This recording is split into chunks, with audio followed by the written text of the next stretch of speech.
일부 예배 때 교회를 오신 분들은 우산을 쓰지 않고 오셨을 것이고, 2부 예배 준비하고 오신 분들은 우산을 쓰고 오셨을 것입니다. 비가 오는 날씨에도 불구하고 예배당에 오신 것을 주님의 이름으로 환영합니다. 우리 옆에 있는 분들과 인사하십시다. 주님의 이름으로 환영합니다. 한 번 더 하겠습니다. 주님의 제자가 되시기 바랍니다. 여기서 끝나면 너만 잘하세요 이게 되니까 한 번 더 인사하겠습니다. 제가 주님의 제자가 되겠습니다. 여러분이 하신 인사가 어떤 의미인지 설교가 끝날 때쯤은 여러분이 느끼시게 될 겁니다. 오늘 말씀의 제목이 나를 따르랍니다. 사람이 가장 사람다울 때가 언제일까? 우리가 지난주에 이 말씀을 함께 나누었어요. 지어진 목적대로 살 때 가장 사람답다. 그러면 하나님께서 우리를 왜 지으셨는가? 하나님을 찬양하고 하나님과 교제하기 위해 우리를 지으셨어요. 그런데 이것이 자연인의 상태에서 가능한가? 불가능합니다. 언제 우리가 하나님을 찬양할 수 있는가? 거듭날 때만 가능합니다. 예수 믿기 이전에는 우리 하나님 찬양하지 않았어요. 예수 믿기 이전에는요, 하나님과 교제하려고 생각하지 않았습니다. 그런데 예수 믿은 다음에 그게 가능하게 된 거예요. 그런데 사람이 스스로 거듭날 수 있는가? 어린아이가 스스로의 힘으로 엄마의 뱃속에서 뚫고 나올 수가 없는 것처럼 사람의 생명이 거듭나는 것도 우리의 힘으로 불가능합니다. 하나님께서 우리에게 힘을 주셔야 가능한데 어떻게 해서 그것이 우리의 것 될 수 있게 하셨는가? 예수님께서 십자가의 죽으심으로 말미암아 우리가 그것을 믿으면 물과 성령으로 거듭나는 길을 열어주셨습니다. 그러니 우리가 거듭나는 것은 나의 힘과 나의 능력이 아니라 오직 하나님의 능력으로 말미암아 가능한 것이라. 그러면 거듭난 증거가 무엇이었습니까? 거듭난 증거는요, 우리가 예수 그리스도 거듭난 다음에 우리의 행실이 거룩하다거나 우리가 완벽한 행동을 한다거나 그것이 거듭난 증거가 아니라 회개가 거듭난 증거입니다. 예전에는 아무렇지 않게 했던 행동이, 예전에는 내게 별로 거리낌이 없었던 행동들이 예수 믿은 다음에는요, 부담스러워요. 거리껴요. 예전에는 아무렇게나 했던 말들이 이제는 하나님 앞에 죄송스러워요. 예전에는 다른 사람들과 함께 즐겼던 문화들이요, 이제는 좀 죄송스러워요. 그것이 바로 우리가 거듭난 가장 확실한 증거입니다.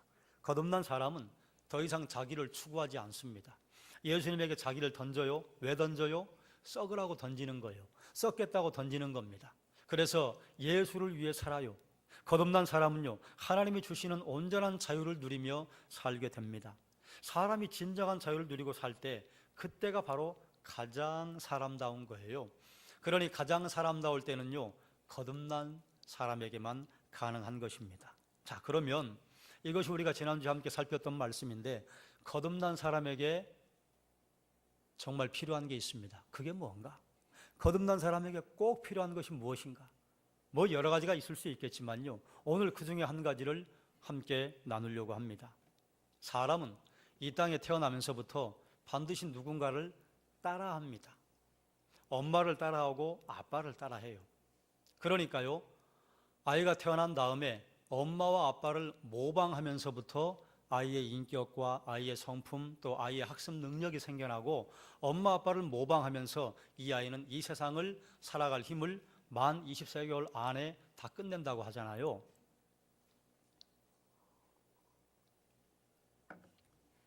그렇기 때문에 엄마와 아빠가 그 아이를 낳았어도 엄마와 아빠가 아이를 기르지 못하고 다른 사람에게 입양이 된다거나 부모가 바뀌면요, 신기하지요. 기르는 그 부모를 따라하게 돼요. 물론 낳아준 엄마와 아빠의 성품과 장단점이 유전인자 속에 녹아있기 때문에 무의식 중에 나오죠. 그런데 자기를 길러준 엄마와 아빠를 닮는다, 그 말입니다. 학교에 가면 또래 친구들이나 선생님들을 닮습니다. 교회 오면요, 여러분이 생각하시든지 생각하시지 않든지 누군가를 따라하게 되어 있습니다. 저분처럼 말씀 깊이가 있으면 좋겠다. 저분처럼 내가 기도에 능력이 있으면 좋겠다. 저분처럼 신앙생활 하고 싶다. 누군가 따라가요. 그래, 누군가 내가 따라가기로 결정하고 그분을 따라가다 보면요, 어느 순간 그분처럼 닮아 있습니다. 사람은 어떤 형태로든지 자기가 닮고 싶은 사람을 따라갑니다. 따라가지 않는 사람은 하나도 없습니다. 누군가를 따라가요. 그런데 누군가를 따라가다 보면 그 사람 닮게 되어 있어요. 옛날 어르신들이 그런 말씀하셨잖아요. 객지에 나가면 친구를 잘 만나야 한다. 그러지요. 친구 잘 만나야 하죠. 그래서 우리 부모님들의 기도도 이런 게 있잖아요. 우리 아이가 친구 잘 만나게 해주십시오. 그래요. 친구 잘 만나서 강남 갔다가요 인생 피는 사람이 있고요, 친구 잘 못 만나서 강남 갔다가 완전히 인생 파산한 사람들이 꽤 있습니다. 누구를 만나느냐가 중요해요. 좋아하는 친구가 있다면요, 그 친구의 행동도 따라하고요, 말투도 따라하고 그 친구처럼 되려고 애를 씁니다. 친구는 내 얼굴이나 다름없어요. 좋은 친구를 만나면 내 얼굴이 선해지고요, 좋지 않은 친구를 만나면요 내 얼굴이 일그러집니다. 그러니 우리는 누구를 따라가느냐가 어떤 인생을 살아가느냐 하는 것을 결정하게 만듭니다. 여러분 따라갔던 사람들이 있으시죠? 반드시 있어요. 나 닮고 싶다 저 사람. 그래서 어떤 사람은 그걸 직업으로 삼기도 하고요, 그걸 자기의 취미생활로 삼기도 하고 신앙의 모델로 삼아 가기도 합니다. 우리 교회 청년들이나 젊은 분들 가끔 신방을 하고 또 만나서 이야기해 보면 저는 그분처럼 되고 싶었습니다. 우리 교회 어르신들 가운데 후배들의 모델이 되었던 분들이 꽤 많습니다. 나 그분처럼 살고 싶다. 그래서 그분처럼 살려고 애쓰고 노력하다 보니 어느새 닮아 있어요. 여러분 우리 이런 말 자주 합니다. 교회 하나님 보고 오는 것이지 사람 보고 오나? 이 말이 맞아요, 틀려요? 맞아요. 그런데 틀려요. 맞기도 하고 틀리기도 해요. 교회 맨 처음 나오는 사람이 하나님 보고 와요? 그런 일은 없습니다. 사람 따라오는 거예요. 누군가 나를 인도했는데 이 사람이 가는 교회라면 나 갈만하겠다. 그래서 그 사람처럼 닮으려고 애를 쓰는 거예요. 사람 보고 와요. 사람들이 냄새나면 그 교회 싫어하고요, 사람들에게 향기가 나면 그 교회 좋아합니다. 그러다가 주님 만나는 거죠. 그러다가 주님 만나면 흔들리지 않는 신앙인이 되는 것입니다. 맨 처음 교회 올 때요 사람 보고 옵니다. 신앙생활 열심히 해도 사람 보고 교회 와요. 그런데 우리는 거기서 머무르면 안 돼요. 하나님을 볼 수 있어야죠. 하나님 봐야 그게 바로 바른 신앙의 삶을 살아가는 것이죠. 성경시대에 랍비들에게 문화생들이 있었습니다. 우리 성경에 랍비가 한 사람 나와요. 가말리엘. 사도 바울이 그런 얘기를 하잖아요. 나는 가말리엘의 문화생이었다. 또 여러분이 잘 모르시는 유명한 랍비가 한 사람이 있는데요, 힐렐이라고 하는 사람입니다. 가말리엘과 힐렐은 대단히 유명한 랍비였어요. 그런데 당시에 이 랍비의 문화생이 된다고 하는 것이요, 요즘 우리 자녀들이 그렇게 들어가고 싶어하는 유명 대학에 들어가는 것보다 더 어려웠습니다. 일단 기본 자격은 무엇이냐? 만 13세 이상이에요. 만 13세 이상이 되면 성경을 본인이 읽을 수 있는 성인이 되었다고 해서 이스라엘과 중동에서는 성인식을 합니다. 저는 이게 옳다고 생각해요. 우리나라가 20세 성인식을 하는데 성인 한참 된 다음에 성인식을 해요. 별로 글쎄 그게 의미가 있나 싶어요. 어쨌든 성경 시대에는 만 13세 성인식을 해요. 첫 번째 조건입니다. 두 번째, 모세 오경을 창세기부터 신명기 마지막까지 암송해야 합니다. 이게 툭 건드리면 줄줄 나와야 해요. 이게 자격 조건이에요. 그러면 그 자격 조건을 갖춘 아이들이 몽땅 다 랍비의 문화생이 되느냐? 아니에요. 그 아이들 가운데 뽑은 아이를 문화생으로 받아요. 자, 이게 세상에서 스승이 제자를 뽑는 방법입니다. 이것이 세상에서 자기가 가르치려고 하는 사람들을 뽑는 방법이에요. 제자가 되겠다고 해서 선생 찾아간다고 아무나 제자 삼지 않아요. 제자가 될 만한 사람을 제자를 삼아요. 수많은 지원자 중에서 신중하게 뽑아서 제자를 삼습니다. 그런데 예수님의 제자는 어떤가? 우리가 오늘 읽은 본문 9절에 보면요, 예수께서 그곳을 떠나 지나가시다가 마테라 하는 사람이 세관에 앉아 있는 것을 보시고 이르시되 나를 따르라 하시니 일어나 따르니라. 여러분, 예수님이 제자를 불렀던 방법은요, 당시에 선생들이 하는 방법이 아니었습니다. 그러니 랍비라고 하는 사람들이 예수님 보면요 웃었을 거예요. 아이고 저 바보, 제자들을 왜 저렇게 뽑아? 모집 광고 붙인 다음에 몰려오면 거기서 괜찮은 애들을 뽑아야지 뭐 저런 애들을 제자로 뽑아? 그런데 이게 은혜예요. 여러분, 우리가 예수 그리스도를 믿을 만한 자격이 있어 예수 믿은 사람이 있습니까? 아까 우리 장로님 기도하셨어요. 내가 나를 압니다. 그래요, 내가 나를 알아요. 나만 알죠. 그런데 내가 나를 아는데 우리가 그리스도인 될 만한 자격이 있냐 그 말이에요. 솔직하게 자기에게 물어볼 수 있는 사람이라면 거기에 예라고 대답할 만한 자신감이 있는 사람 없을 것입니다. 뭐 저런 사람을 제자로 뽑아? 이런 사람 제자로 뽑은 게 우리에게 은혜예요. 아니 저런 사람도 구원하셨어요? 아니 저런 사람도 부르셨단 말이에요. 그래서 우리가 여기 앉아 있는 거 아닙니까? 아무도 마태를 사람 취급하지 않았습니다. 세리예요. 조금 차이가 있긴 합니다만 우리나라 일정시대, 일제시대에 일본들 앞잡이 노릇을 하던 친일파 매국노들을 생각하시면 뭐 비슷할 것 같아요. 세리에 하는 일이 뭡니까?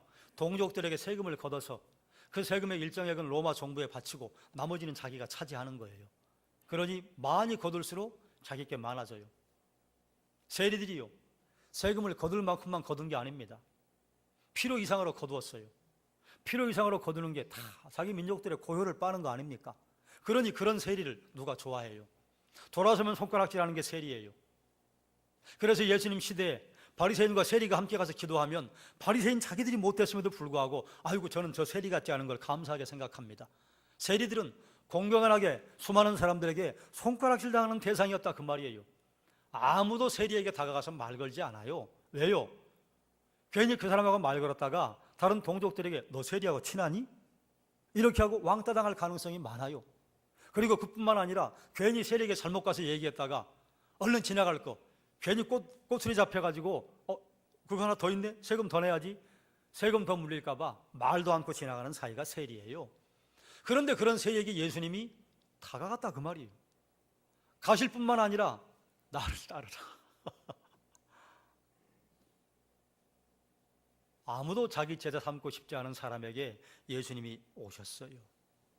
그런데 마태가요, 자기 동족들에게 왕따 당하며 살면서도 한 가지 마음속에 가지고 있었던 자부심이 있었습니다. 그래도 나는 돈은 많아.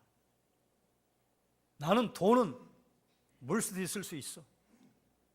그런 마태에게 예수님 찾아가셔서 나를 따르라고 할 때요, 마태가요 그 자리를 벅차고 일어납니다.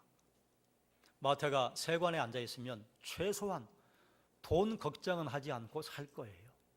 그런데 왜 마태가 예수님이 부르시는 그 부르심에 따라갔을까? 이런저런 이유가 있겠으나 이건 이제 추측입니다. 상상입니다. 마태는 지금까지 돈을 가질 만큼 가져봤어요. 여러분, 돈을 가질 만큼 가져본 분들이 계시죠? 그런데 그 돈이 여러분 행복하게 합니까? 돈 많다고 행복하지 않아요. 뭐 그건 우리 다 알잖아요. 그런데 이제 돈을 가질 만큼 가져보지 못한 사람들의 소망이 늘 있죠. 그래도 나는 한번 돈 원 없이 써보다가 그런 소리 하면 좋겠다 이런 생각들 할 거예요. 돈이 도대체 얼마 있으면 행복할까요? 맨 처음 우리가 직장에 들어가기 전에 직장에 들어가서 그 월급만 받으면 행복할 거라고 생각했어요. 그렇죠? 그런데 그 월급 받으면 행복해요? 아니요. 내가 좀 진급해서 호봉이 좀 높아져서 내가 받는 월급 많아지면 더 행복할 거라고 다들 생각해요. 그 자리에 올라갔어요. 행복해요? 아니요. 또 그 다음을 바라봐요. 항상 우리는 그 다음을 바라봐요. 그럼 무슨 증거냐? 거기에 올라갔더니 행복하지 않더라 그 말이에요. 예수님께서 마태에게 오셔서 나를 따르라고 하는 순간 마태가 이런 생각했을 거예요. 저분은 수많은 사람들의 병도 낫게 하고 수많은 기적을 나타내는데 내가 돈을 가질 만큼 가져보았는데 이게 나에게 행복을 주지 않았어요. 그런데 저분이라면 내 인생을 걸만하겠다. 저분이라면 내가 따를만 하겠다. 그래서 마태는 거기에 앉아만 있으면 돈 벌어요. 사람들이 왔다 갔다 하니까. 그리고 계속 갈릴리 해변에 오가는 배들이 있기 때문에 늘 물건이 왔다 갔다 해요. 앉아있으면 앉아있는 시간만큼 돈이 벌립니다. 그런데 그 자리를 박차고 일어났어요. 마태는 수많은 사람들에게 돈이 많은 건 부러움의 대상이었지만 마태처럼 되고 싶다는 생각은 아무도 안 하는 걸 알고 있어요. 마태요, 돈은 많았을지 몰라요. 말할 수 없이 외로웠어요. 주변의 사람들과 함께 이렇게 앉아 있는데 옆에 있는 수많은 사람들이 나를 만약에 모른 척하고 나에게 말도 걸어오지 않는다면 오히려 산속에 있는 것보다 이렇게 수많은 군중 속에 있을 때 말할 수 없는 외로움을 느낍니다. 마태 외로웠어요. 아무도 그를 찾아가지 않았어요. 그런데 주님이 그를 먼저 찾아가셨습니다. 예수님께서 갈릴리 해변에서 또 다른 제자들을 부르세요. 안드레와 베드로를 부르시는데 함께 부르신 게 아니라 먼저 안드레를 만나십니다. 안드레를 만나시고 그리고 안드레와 시간을 함께 보낸 다음에 안드레가요, 내가 메시아를 만났다. 자기 형 베드로를 불러요. 그래서 베드로와 안드레가 함께 예수님 만나요. 그러면 이때 베드로가 예수님을 메시아로 만났느냐? 아니요, 못 봤어요. 뭘 보고 알 수 있는가? 다시 고기 잡으러 갔어요. 예수님 쫓아다니지 않았어요. 그러다가 어느 날 베드로가 밤새 그물질을 했는데 고기 못 잡았어요. 그런데 예수님께서 함께 오셔서 네 배 잠깐 좀 띄우자. 그리고 거기서 사람들에게 말씀을 선포하신 다음에 깊은 데로 가서 그물을 내 오른편에 던져라. 이미 예수님과 뭐 함께 있으니까 그물, 아이고 뭐 예수님 시키는 거니까 한번 해보지 뭐. 그리고 던졌을 거예요. 그런데 베드로가 고기가 잡힐 것이라고 그물을 던졌다고 저는 생각하지 않습니다. 맹고하면 물고기의 습성을 조금만 아시는 분들은, 뭐 설교를 여기저기 들어보신 분들은 물고기는요 낮에 깊은 데 가면 못 잡아요. 밤에는 깊은 데 가도 잡아요. 왜요? 사람들이 보이지 않는다는 걸 알기 때문에 깊은 곳에서 밤에는요 수면 위로 올라옵니다. 그러면 던지면 잡을 수 있어요. 낮에는요 절대로 수면 아래로 오지 않습니다.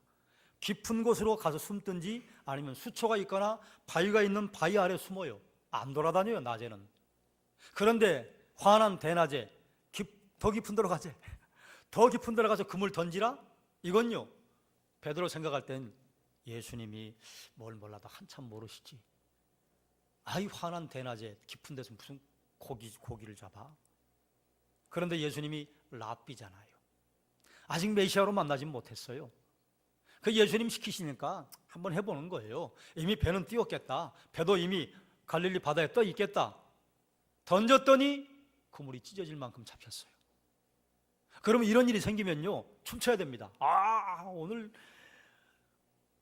대풍이다. 오늘 말할 수 없이 큰 돈 벌었다. 그리고 기뻐해야 됩니다. 어깨춤을 덩실덩실 춰야 합니다. 그런데 베드로가 한 게 뭐냐? 예수님 앞에 무릎을 꿇어요. 저는 죄인입니다. 저를 떠나소서. 여기 너무 앞뒤가 안 맞지 않아요? 지금 그물이 찢어질 만큼 잡혔으면 기분 좋아서 노래를 부르면서 옆에 사람들 불러가지고 춤춰야 됩니다. 그런데 춤을 못 춰요. 안 추는 게 아니라 못 춰요. 왜 그랬을까? 이것도 뭐 상상입니다. 그런데 바람직한 상상이라고 저는 생각해요. 베드로가 그물을 던질 때 갈릴리 바다 봤을 거예요. 갈릴리 바다가 무슨 이게 말이 바다지 사실은 호수죠. 호수기 때문에 밑바닥이 훤하게 들여다 보이지 않아요. 그러나 물 밑에 다소 몇 미터는 보입니다. 던질 때요. 뭐 베드로가 던지는 그물이요. 뭐 저인망으로 끌 수 있는 그런 긴 그물이 아니에요. 자기가 던지는 거예요. 그 그물이 뭐 10m 되겠습니까? 20m 되겠습니까? 몇 미터 되는 그물 던질 때 물 봤을 거예요. 물고기 없었어요. 그런데 그물을 잡아다니는데 찢어질 만큼 됐어요. 이때 두 가지 생각할 수 있지 않겠습니까? 어디선가 주님이 물고기를 불러오셨구나. 던질 때도 없었어요. 그러면 이분은 없는 데서 있게 만드시는 분이시로구나. 그분이 누구예요? 그분이 하나님이세요. 그러니 예수님 베드로를 만나셨을 때 베드로가 언제 예수님 메시아로 인정을 했는가? 그물이 찢어질 때. 그러니 그 하나님 앞에 서서요 춤춰요? 춤 못 춰요. 하나님을 제대로 만난 사람은요, 하나님 앞에 회개하게 됩니다. 그게 하나님 제대로 만난 사람의 첫 번째 반응입니다. 그런데 이 베드로가 가말리엘이나 힐렐 같은 라피의 문화생이 될 만했는가? 아니요, 그럴 사람이 안 됐습니다. 뽑지도 않아요. 부르지도 않아요. 그런데 그런 사람에게 예수님이 가셨다, 그 말이에요. 여러분 보십시오. 예수님의 제자들이 먼저 주님을 찾은 게 아닙니다. 주님께서 제자들을 찾아다니며 부르셨어요. 그런데 예수님이 자격이 있는 사람들을 불렀는가? 자격이 없는 사람들을 부르셨어요. 다시 한번 말씀드리지만 그게 은혜입니다. 예수님의 제자로 부름받은 사람들이요, 만약에 제자로 써달라고 몰려오면요, 단숨에 거절해버릴 만한 그런 자격을 가진 사람들이에요. 그러니 사랑하는 여러분, 기억하십시오. 예수님께서 제자들을 먼저 찾아가신 것처럼 예수님이 우리에게도 먼저 찾아왔습니다. 만약에 우리가 예수님 찾아야 했다면요, 우리는 지금도 예수님 못 찾았을 거예요. 알아야 찾지요. 방법을 알아야 찾지요. 그만큼 우리가 거룩해야 예수님 찾지요. 거룩하지 않아요. 그렇기 때문에 예수님께서 우리를 먼저 부르시지 않는다면요, 우리는 주님의 제자가, 우리는 그리스도인이 될 만한 가능성이 없는 사람입니다. 어떤 신이 존재하는데 그 신이 참된다면요, 인간을 먼저 찾아와야 그 신이 참된 신입니다. 왜 그럴까요?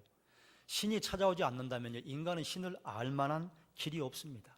알 만한 능력이 없어요. 어떻게 알아요? 이 세상에 없는데. 그러니 우리에게 먼저 찾아오신 하나님은요, 참된 신이십니다. 또 다른 말씀을 좀 함께 드릴까요? 이 시대 사람들은 신이 없다고 말해요. 그러면 정말로 신이 없는 걸까요? 정말로 신이 없으려면요, 신이라고 하는 말 자체도 없어야 합니다. 신은 죽었다, 신이 없다, 그 말은요, 신이라고 하는 존재를 이미 인정한 것입니다. 여러분 자동차 타고 다니시죠?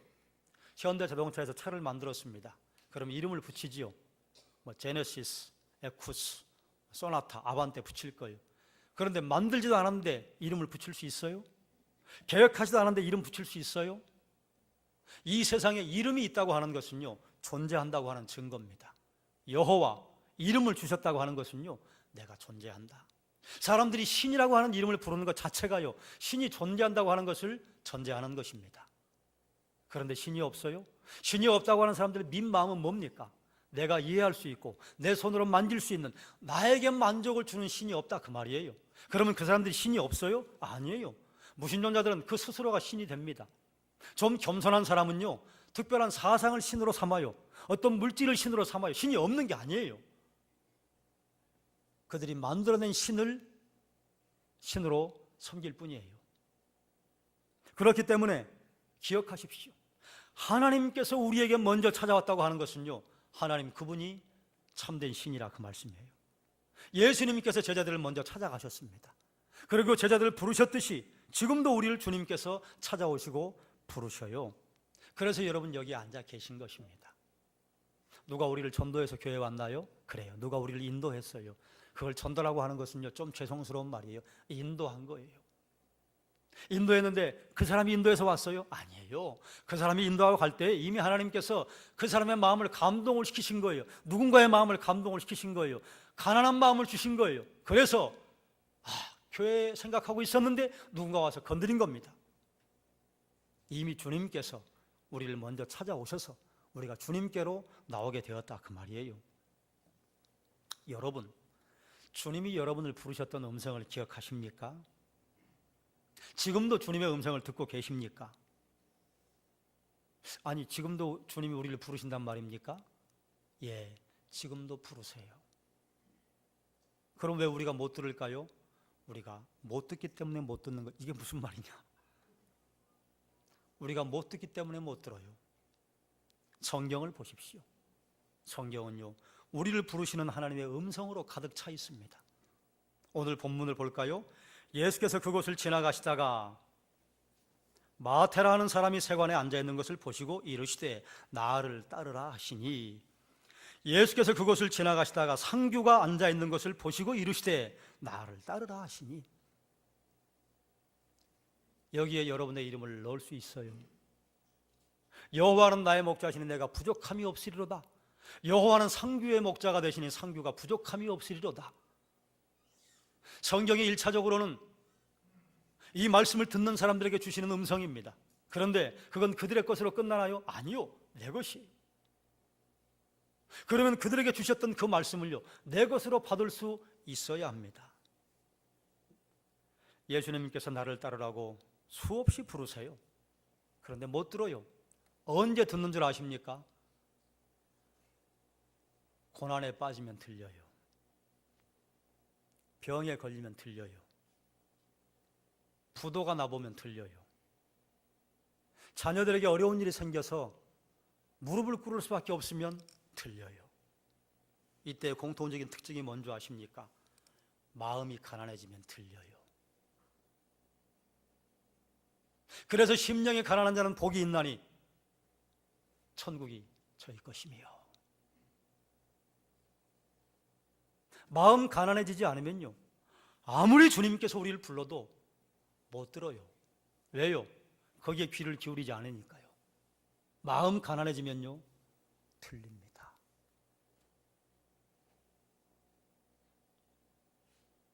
그러니 병이 나거나 부도가 나거나 어려움에 처하거나 고난을 만날 때에 감사가 될 수 있는 것입니다. 여러분 다 생각해 보십시오. 여러분 높은 고지에 섰을 때 주님의 부르심을 느끼셨습니까? 하나님의 사랑을 느끼셨습니까? 그런 분이 계시다면 저한테 좀 말씀해 주십시오. 정말 존경할 만합니다. 대개 사람들은요, 산 꼭대기에 있을 때 하나님의 음성을 듣지 않습니다.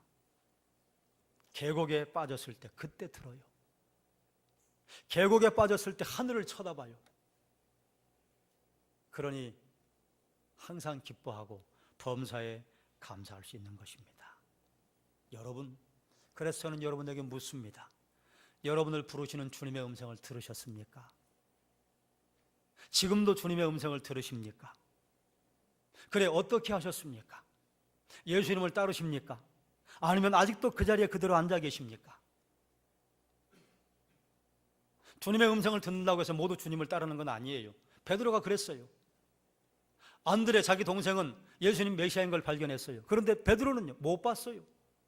여전히 그물질하러 다녔어요. 그러다가 주님께서 그의 인생에 깊숙이 파고 들어오셨을 때 그때 메시아를 봤어요. 주님이 여러분을 부르셔요. 한 번 부르시는 게 아니요, 매일 부르세요. 매일 부르시는데 그 부르심을 들으시냐 그 말이에요. 그 부르심에 따라가기 위해서는요, 우리가 필요한 것이 있습니다. 그게 뭐냐?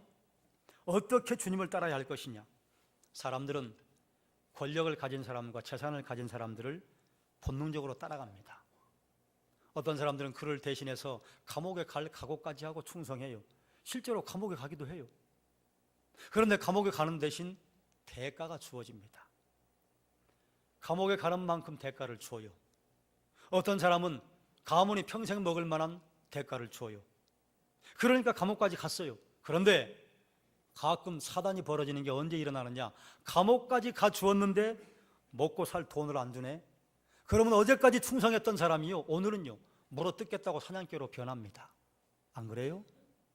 그러니 권력가와 재력가 옆에 모이는 것은요, 사실은 그 사람이 좋아서라기보다는 돈이 좋아서 그 사람 옆에 모이는 것이죠.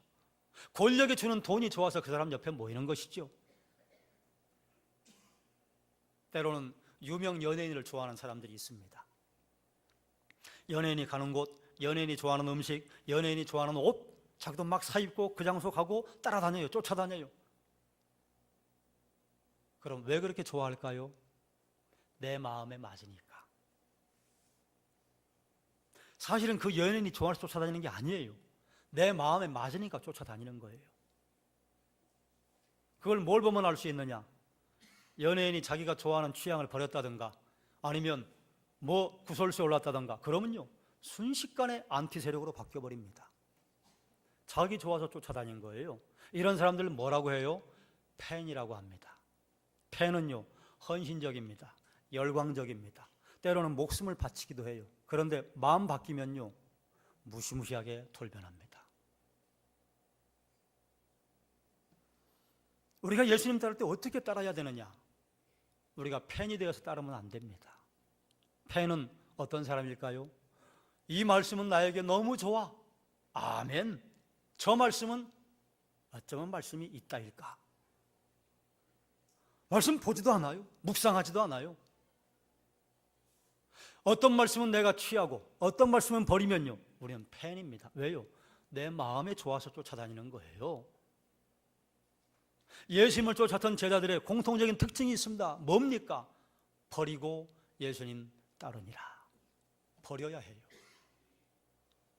내 손에 가득 쥐고 있는 상태에서는요, 예수님 따를 수가 없어요. 예수님 손을 잡아야 하는데 잡을 손이 없어요. 그런데 꽤 많은 그리스도인들이요, 이러고 있습니다. 아, 예수님 따르면 좋다는 거 알아요. 예수님과 동행하면 좋은 게 있는 거 알아요. 아, 그런데 이걸 버릴 수가 없어요. 이걸 어떻게 놔요, 이걸? 그리고 예수님은 따르고 싶어. 그러면 예수님 못 따라가지요.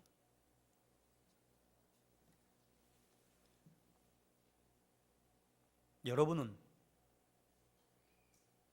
어떻게 예수님 따라가십니까? 예수님 따르는 사람을 제자라고 합니다. 제자는 학생이라고 하는 단어에 쓰이기 때문에 좀 다른 걸 가져온다면, 영어 단어로 제자를 disciple이라고 하고 follower라고 합니다.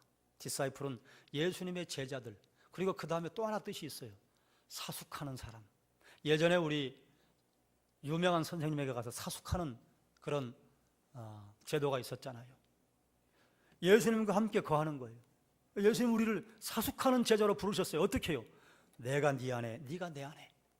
그리고 주님과 함께 거하는 것입니다. 주님과 함께 거하면서 주님을 닮아가는 거예요. 팔로워예요. 쫓아가는 사람이에요. 추종자예요. 예수님 밟은 그 발걸음을 쫓아가는 거예요. 그런데 뭐가 필요해요? 버리고 쫓으니라. 버려보신 분들은 아시죠? 아, 이건 너무 좋은 건데 이걸 어떻게 버리지? 그러다가 버렸는데요, 예수님이 더 좋은 걸 채워주세요. 이거 경험하지 못하면요, 못 버립니다. 포기하지 못합니다. 그런데 나는 예수님 닮고 싶어요. 그럼 닮을까요? 못 닮을까요? 답은 여러분이 아실 거예요. 예수님 따르다 보면 내 마음에 맞지 않을 때가 있습니다. 그뿐만 아니라 손해를 볼 때도 있어요. 그때 예수님에게 불평불만하고 버리는 사람은요, 팬입니다. 그럼에도 불구하고 예수님 따르는 사람은요, 그 사람을 제자라고 하는 거예요. 그렇게 내 손에 있는 걸 버리고 예수님 쫓으면요, 영원한 생명을 얻어 죽음의 두려움에서 자유롭게 됩니다. 어디 그뿐인가요? 우리 마음에 평강 주시고 우리 마음에 기쁨 주시고 외롭지 않게 해주세요. 외롭지 않게, 그게 얼마나 큰 겁니까? 그렇게 생각하십니까? 여러분, 인생을 조금 살아보신 분들은 다 외로워요. 남편이 있으면 외롭지 않아요? 남편이 있는데 너무너무 큰 외로움을 느끼잖아요. 아내가 있으면 외롭지 않아요? 아니요. 아내가 있어도 느끼는 외로움은요, 어떻게 할 길이 없어요. 자녀가 있으면 외롭지 않아요?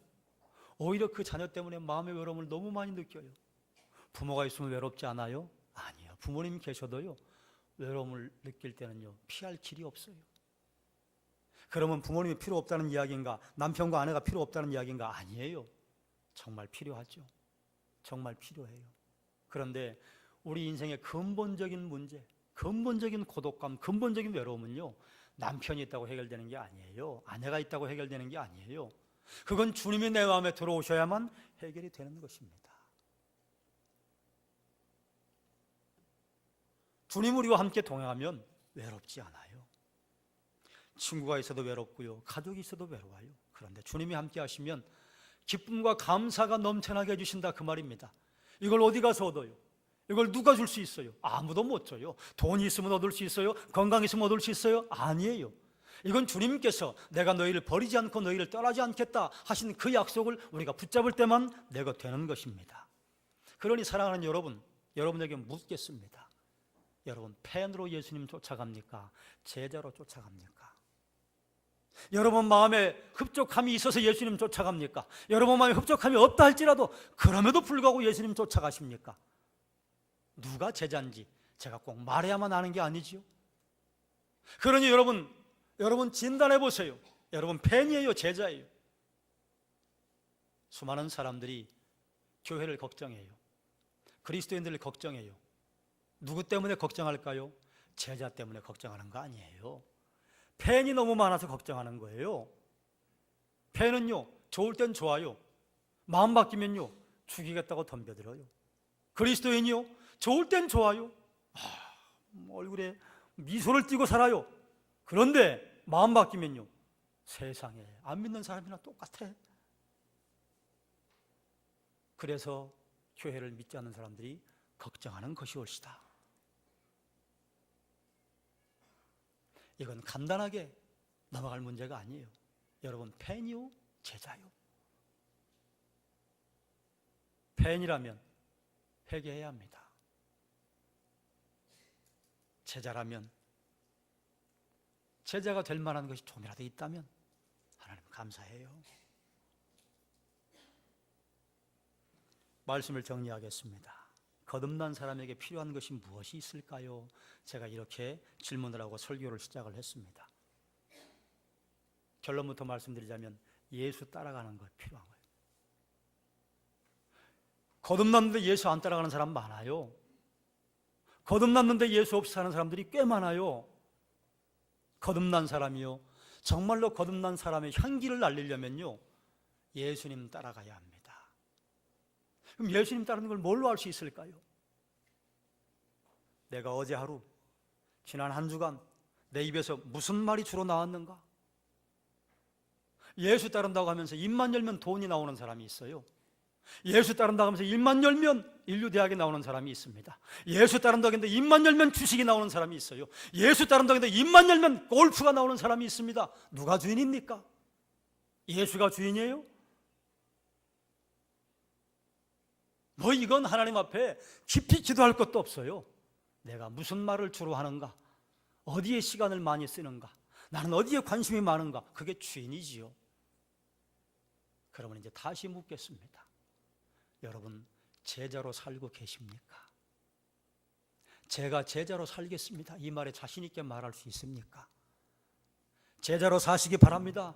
이 질문을 던진 의미가 뭔지 아시겠습니까? 주님이 먼저 우리를 부르셨습니다. 먼저 우리에게 오셨어요. 은혜입니다. 우리가 주님 찾으려고 했다가는 우리는 지금도 어둠 속을 헤매고 있을 거예요. 주님의 부르심 다 들었던 기억이 있으시죠? 혹시 그것이 예전의 기억으로만 멈춰 있다면 우리는 지금 주님의 부르심을 듣지 못하고 있는 것입니다. 누가 주님의 부르심을 들어요? 마음이 가난한 사람이 들어요. 그러면 하나님이 건강을 주실 때까지 기다리시겠습니까? 도산할 때까지 기다리시겠습니까? 자녀들에게 문제가 생길 때까지 기다리시겠습니까? 너무 아쉽잖아요. 마음이 가난해지는 건 지금도 가능합니다. 나의 교만을 내려놓고 내가 할 수 있다고 하는 것을 내려놓고 그저 주님이 하시지요. 얼마든지 마음은 가난해질 수 있습니다. 그게 가난해지지 않으니까 주님께서 우리를 사랑하시기 때문에 가난하도록 만드시는 거예요. 주님의 부르심을 들었다면 예수님 따라야 합니다. 제자는요, 예수님 기준으로 삼고 내 것을 버리고 따라가는 사람이에요. 제자는요, 팬으로 사는 사람이 아닙니다. 예수님 내 마음에 맞으니까 쫓아가고 내 마음에 불편 부당하니까 예수님 잠깐 좀 버리고 방학하고 이렇게 왔다 갔다 한다면 제자 아니에요. 그런데요, 우리가 제자로 주님 따라가면요, 힘들고 어려운 게 있지만요, 놀라운 게 있습니다. 어느새 주님 닮아요. 그래서 인생에 주님의 향기가 드러나요. 여러분, 냄새나는 사람이십니까? 향기 내는 사람이십니까? 여러분, 주님의 제자로 살아서 여러분 주변에 주님의 향기를 원 없이 날리시는 분들이 되시기를 주의 이름으로 축원합니다. 기도하겠습니다.